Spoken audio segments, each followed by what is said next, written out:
تو سفیر احمد دل جمعی سے ہماری آؤبھگت کر رہا تھا، مگر اس کی اندرونی پریشانی اس کی آنکھوں سے واضح تھی، اور یہ پریشانی صرف سفیر کی آنکھوں سے ہی نہیں، یہاں موجود ہر شخص کی آنکھوں سے چھلک رہی تھی۔ بستی کی فضا میں ایک ہیجان سا برپا تھا، جیسے کچھ ہونے والا ہو، اور اس ہونی کے خدشے نے ہر شخص کے لہو میں اضطراب کا زہر ٹپکا دیا ہو۔ شام 5 بجے کے قریب مجھے حویلی کے کسی حصے سے گرجنے برسنے کی آوازیں آئیں۔ ان میں سردار ترا خان اور منوج کی آوازیں صاف پہچانی جاتی تھیں۔ ترا خان بھنائے ہوئے لہجے میں کہہ رہا تھا، جوش سے کام لیا ہے تو اب بھگتو بھی، یوں منہ چھپا کر نکل جاؤ گے تو زندگی بھر کے لیے ماتھے پر بزدلی کی مہر لگ جائے گی۔ جدھر سے گزرو گے لوگ کہیں گے کہ نامردوں کا ٹولہ جا رہا ہے۔ سردار، یہ بزدلی نہیں، بزدلی کہتے ہیں جنگ کے میدان سے بھاگنے کو۔ ہم بھاگ نہیں رہے، ہم تو اپنے بچاؤ کے لیے وقتی طور پر پیچھے ہٹ رہے ہیں۔ تم تو وقتی طور پر پیچھے ہٹ جاؤ گے، اور جو بستی میں بچے بوڑھے کو ذبح کر جائیں گے، اس کا ذمہ دار کون ہوگا؟ سفیر احمد کی آواز آئی، سردار، وہ نہتے لوگوں کو ماریں گے تو پھر ان کے بھی نہتے محفوظ نہیں رہیں گے، اور یہ بات ان کو بھی معلوم ہے۔ ہم نے ان کی کسی عورت اور بچے پر ہاتھ نہیں اٹھایا، وہ اٹھائیں گے تو پھر ہم بھی دیکھ لیں گے۔ سردار گرجا، بے وقوفی کی باتیں مت کرو، جتنی تمہاری عمر ہے اتنا میرا تجربہ ہے، بہت لڑائیاں دیکھی ہیں میں جانتا ہوں لڑائیوں میں کیا ہوتا ہے اور کس طرح لوگ انسانوں سے جانور بنتے ہیں، سب جانتا ہوں میں۔ میرے سامنے اب ایک ہی راستہ ہے، میں مہاراج کو سندیشہ بھجواتا ہوں کہ ڈال گری کے ریسٹ ہاؤس میں جو کچھ ہوا میری مرضی کے خلاف ہوا، اور حملہ کرنے والے گروہ سے میرا کوئی تعلق نہیں۔ تاندل اسٹیٹ والے ان کے خلاف جو کارروائی کریں گے میں اس میں غیر جانبدار رہوں گا۔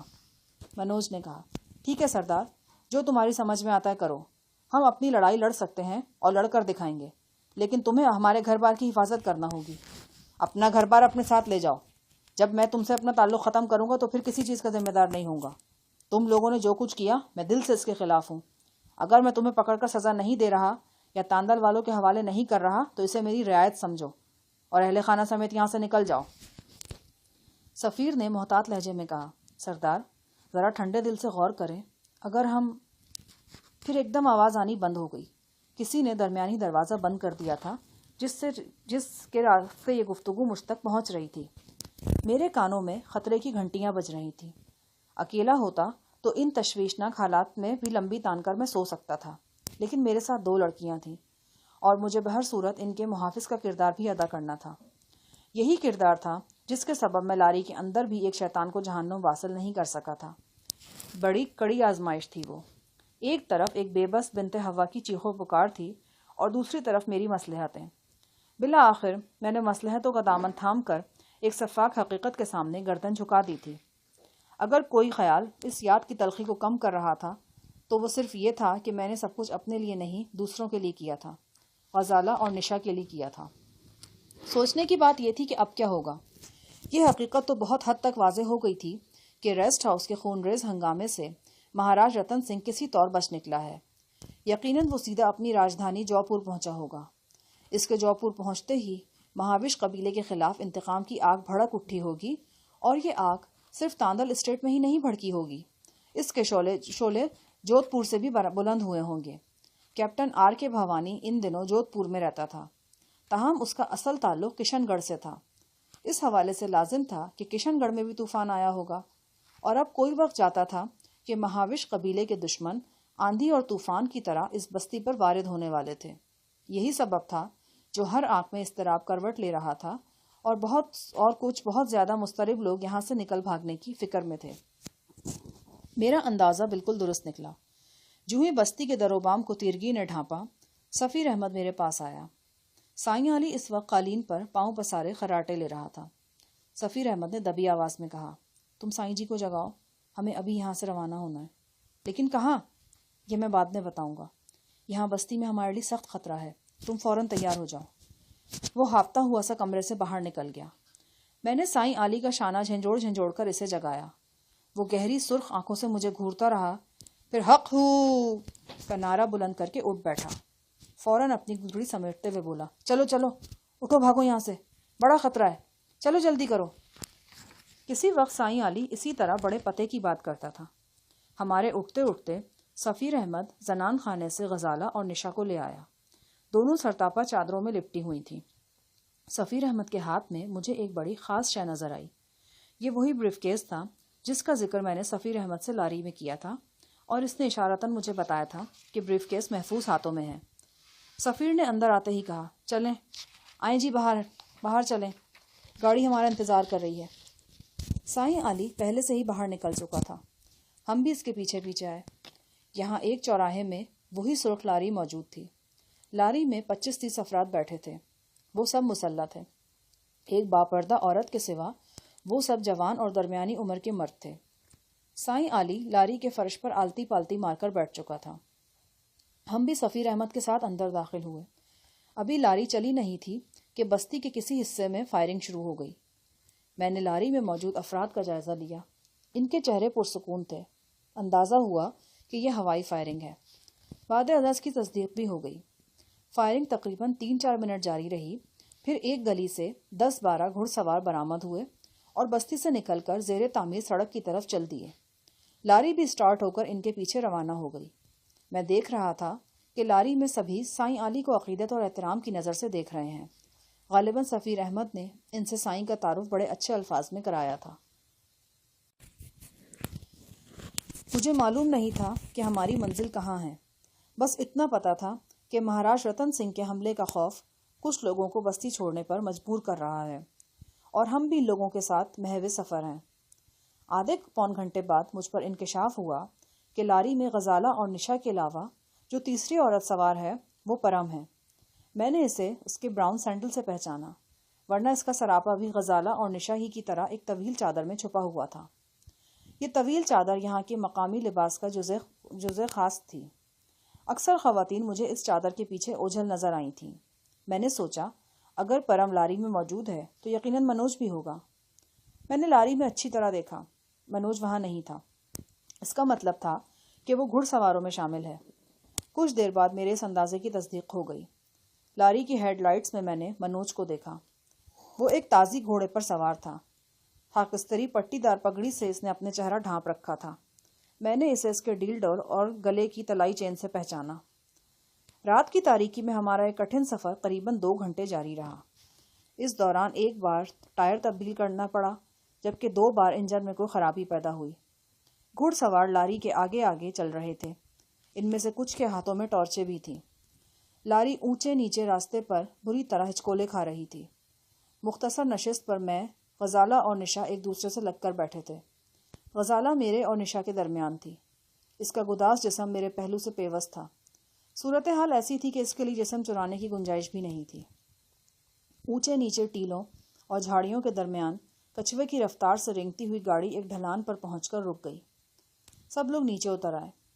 یہاں پہنچ کر مجھے معلوم ہوا کہ اس قافلے کا سربراہ منوج خود ہے۔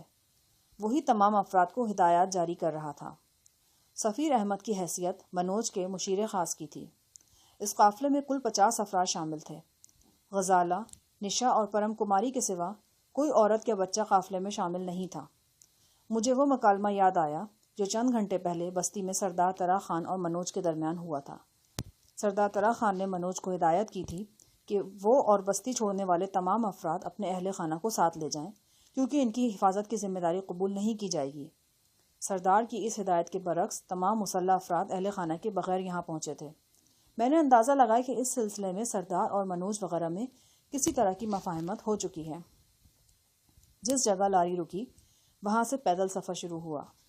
راستہ دشوار گزار تھا، لہٰذا کئی جگہوں پر گھڑ سواروں کو پیدل چلنا پڑا۔ منوج کے ایک کارندے نے اپنے گھوڑے پر ایک بہت بڑا کین لدوا رکھا تھا۔ معلوم ہوا کہ اس میں پیٹرول ہے۔ فوری طور پر اس پیٹرول کا استعمال میری سمجھ میں نہیں آیا۔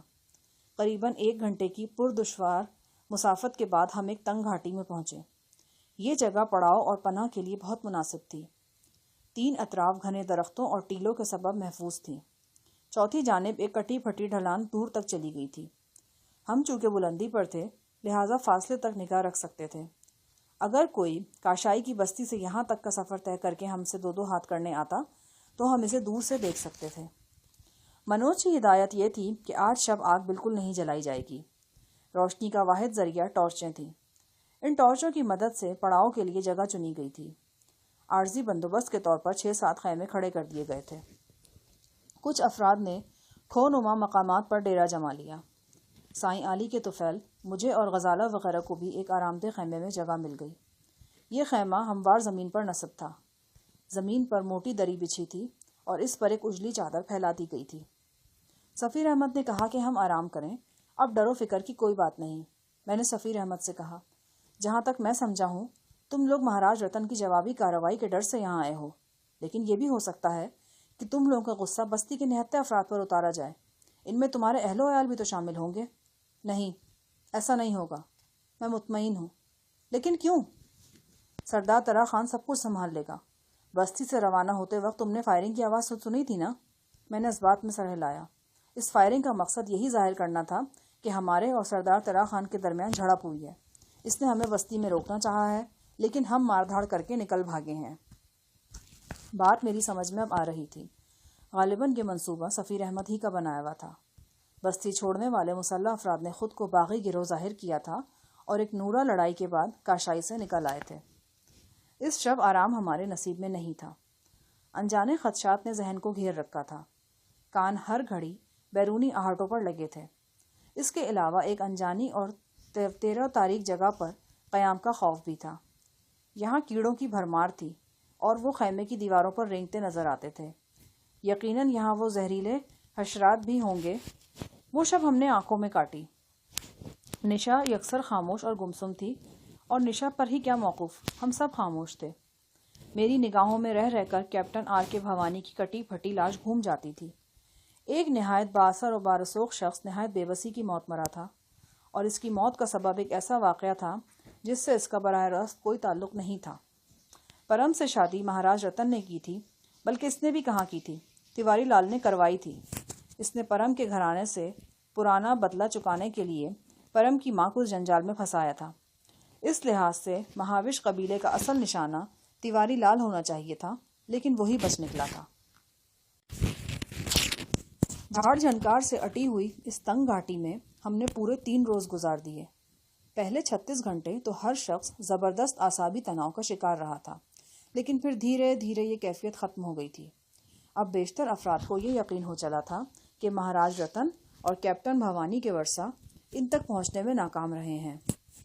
دوسرا بڑا خطرہ حشرات الارض اور جنگلی جانوروں کا تھا، لیکن اب چونکہ آگ جلائی جا رہی تھی لہٰذا پڑاؤ کافی حد تک محفوظ ہو گیا تھا۔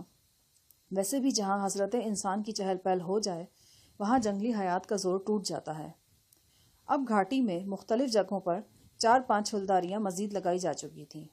یوں خیموں اور چھلداریوں کی تعداد 1 درجن ہو گئی تھی۔ بحیثیت قافلہ سالار منوج کمار اپنی سابق محبوبہ اور موجودہ قیدی کے ہمراہ سب سے بڑے خیمے میں قیام پذیر تھا۔ میرے تجزیے کے مطابق وہ ایک بگڑا تگڑا امیر زادہ تھا۔ ممکن ہے کسی وقت وہ پرم سے محبت کرتا ہو، لیکن اب اس کے دل میں اس لڑکی کے لیے نفرت اور انتقام کے سوا اور کچھ نہیں تھا۔ غالباً یہ جذبہ اس وقت پیدا ہوا تھا جب منوج نے دیکھا کہ پرم نے اپنے حالات سے بغاوت نہیں کی اور اپنی ماں کی مرضی کے مطابق چپ چاپ مہاراج رتن کے ڈولے میں بیٹھ گئی ہے۔ جب بعد میں پرم اپنے پتی دیو کے ساتھ ہنسی خوشی زندگی گزارنے لگی اور اس نے پتی دیو کے بچوں کو اپنے بچوں کی طرح پیار دینا شروع کیا تو منوج کے رقیبانہ جذبات اور بھڑکے۔ پرم کی بے رخی، پارسائی اور شوہر پرستی کے سانپ اس کے سینے پر لوٹنے لگے۔ اس نے فیصلہ کیا کہ وقت کا بہاؤ روک کر اسے الٹا چلنے پر مجبور کرے گا اور اپنی شکست کو فتح میں بدل دے گا۔ اس نے اپنی چرب زبانی اور عیاری کے بل بوتے پر اپنے قبیلے میں مہاراج رتن سنگھ کے بارے میں مخالفانہ جذبات بھڑکائے اور نوبت یہاں تک پہنچا دی کہ مہاوش قبیلے کے بہت سے لوگ مہاراج رتن کے جانی دشمن بن گئے۔ ہم جب سے یہاں آئے تھے میں نے پرم کی صورت نہیں دیکھی تھی۔ وہ زیادہ وقت اپنے خیمے میں رہتی تھی۔ کسی وقت ان کے خیمے سے لڑنے جھگڑنے کی آوازیں بھی آتی تھیں۔ یہ چوتھی شب کا واقعہ ہے۔ قریباً 10 بجے کا وقت تھا۔ ایک بار پھر منوج کے خیمے سے لڑائی جھگڑے کا شور سنائی دینے لگا۔ اس مرتبہ شور کافی بلند تھا۔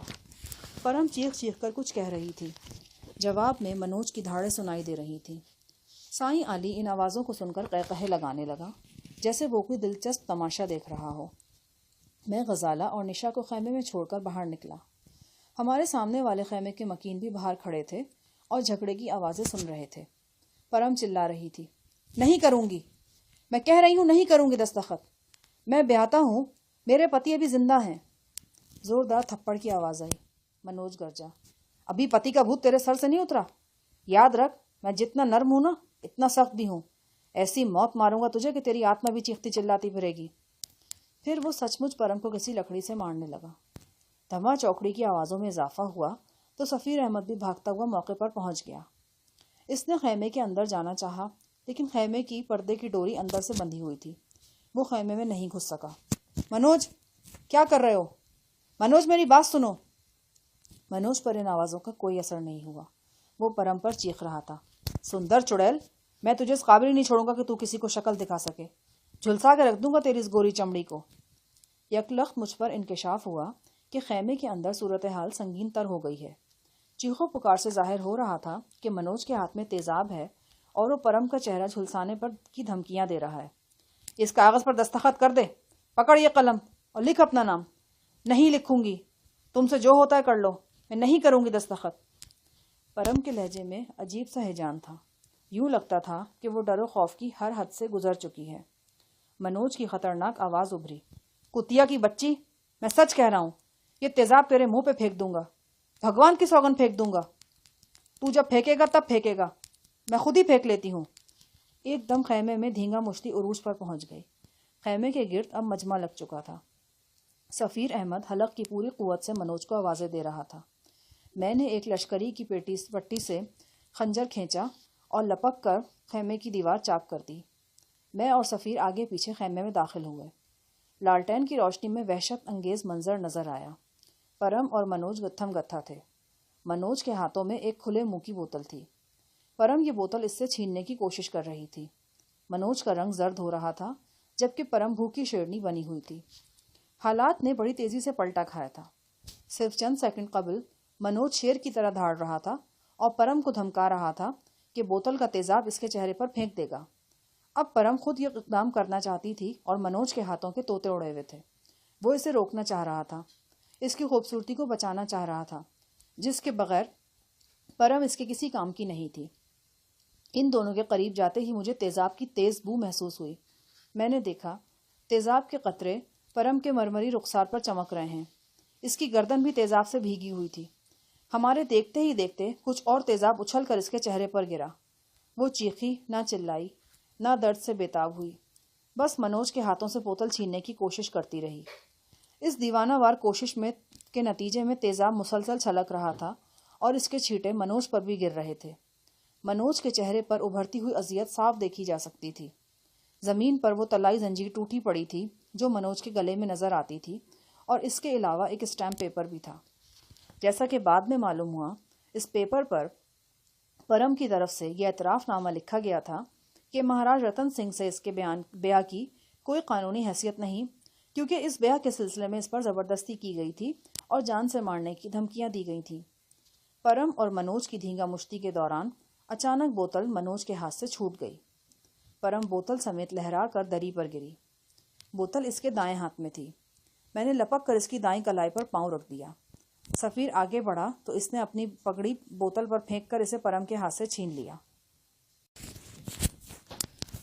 جو کچھ ہوا اتنا اچانک تھا کہ منوج سکتے میں رہ گیا تھا، اور منوج کے ساتھ وہ سب اسی کیفیت سے دوچار تھے جنہوں نے یہ تماشا دیکھا تھا. پرم کا چہرہ بری طرح جھلس چکا تھا. سفیر نے ایک کپڑے سے اس کی پیشانی پوچھنا چاہی تو کنپٹی کی جلد بالوں سمیت علیحدہ ہو گئی. یہ ایک اندھوناک منظر تھا. خیمے میں موجود ہر آنکھ دہشت زدہ رہ گئی، لیکن پرم مطمئن نظر آ رہی تھی. اس کی آنکھوں میں ایک مسرت آمیز دیوانگی کی چمک تھی. میں باہر نکلنے کے لیے دروازے کی طرف بڑھا. یہاں ایک گوشے میں مجھے شیشے کی چند بوتلیں نظر آئیں. یہ ایک ہی سائز اور ساخت کی تھیں. ان میں سے کچھ کے اندر سفید مالا بھرا ہوا تھا. بو سے اندازہ ہوا کہ یہ پیٹرول ہے. قریب ہی وہ کین پڑا تھا جس میں پیٹرول یہاں لایا گیا تھا. اس کے علاوہ بارودی فلیتے کا ایک گچھا اور کارک وغیرہ بھی تھے. میں ایک لمحے میں جان گیا کہ یہ پیٹرول بم بنانے کا اہتمام ہے. پرم والے اندھوناک واقعے کے بعد 3 روز پڑاؤ میں موت کی سی خاموشی چھائی رہی. میں جلد از جلد یہاں سے نکل جانا چاہتا تھا. مجھے معلوم تھا فرید کوٹ پہنچنے میں جتنی تاخیر ہوگی ٹرک کو ڈھونڈنا اتنا ہی مشکل ہوتا جائے گا. مجھے فرید کوٹ اور اپنے ساتھیوں سے جدا ہوئے اب قریباً 3 ہفتے ہو چلے تھے.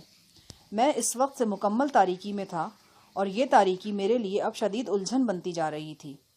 اس موقع پر ایک بار پھر سائیں علی کی زبان سے کچھ ایسی باتیں نکلیں جنہوں نے میری مشکل آسان کر دی۔ ایک روز شام کو اس نے سفیر احمد کو اپنے پاس بلایا۔ سفیر خیمے میں داخل ہوا اور بڑی عقیدت سے سائیں کے قدموں میں بیٹھ کر اس کی پنڈلیاں دبانے لگا۔ جی سائیں، فرمائیں۔ سائیں علی مذائقہ اڑانے والے انداز میں ہنسنے لگا اور ساتھ ہی سفیر احمد کو گدگدانے لگا، جیسے ہنسانے کی کوشش کر رہا ہو۔ میرے علاوہ غزالہ اور نشا بھی یہ تماشا دیکھ رہی تھیں۔ سفیر احمد کا چہرہ لال بھبو کا ہو گیا۔ وہ سمجھ نہیں پا رہا تھا کہ سائیں کے گدگدانے پر ہنسے یا سنجیدہ صورت بنائے بیٹھا رہے۔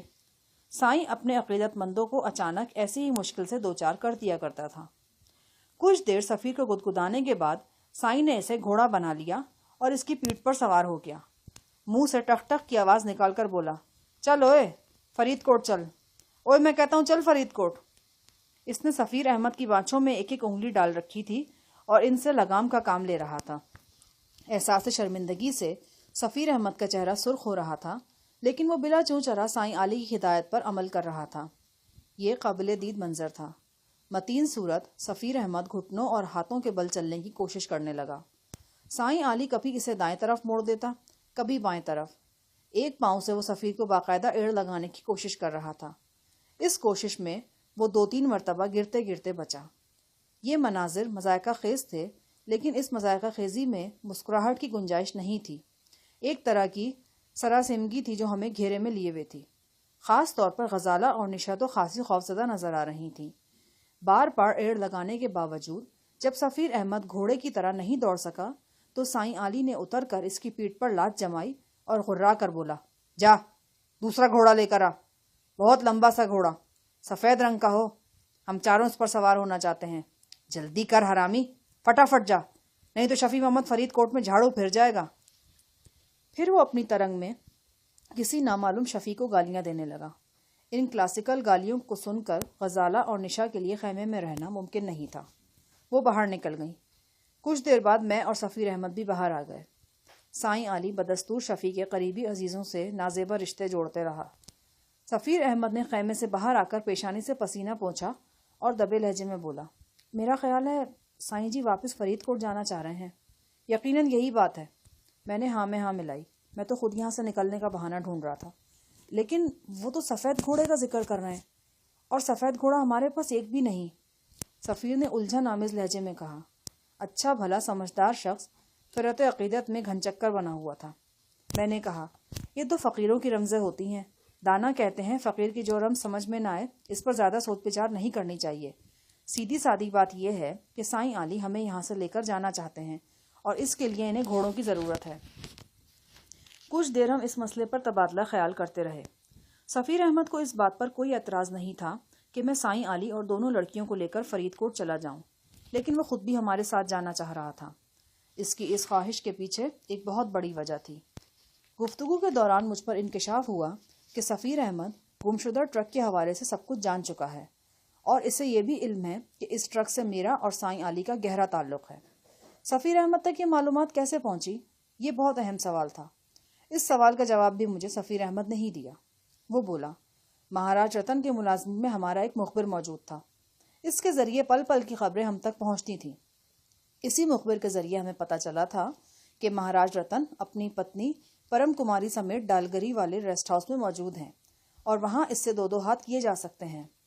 ریسٹ ہاؤس کے محاصرے کے دوران بھی وہ مخبر ہمیں ہر پل کی خبریں پہنچاتا رہا۔ جانتے ہو وہ کون تھا؟ میری سوالیہ نظریں سفیر احمد کے چہرے پر جمی ہوئی تھیں۔ وہ عتیق خان تھا، وہی گورا چٹا نوجوان جو مہاراج کے خاص محافظوں میں شامل ہے۔ میں سناٹے میں رہ گیا۔ عتیق خان کی چھوی میری نگاہوں میں گھومی۔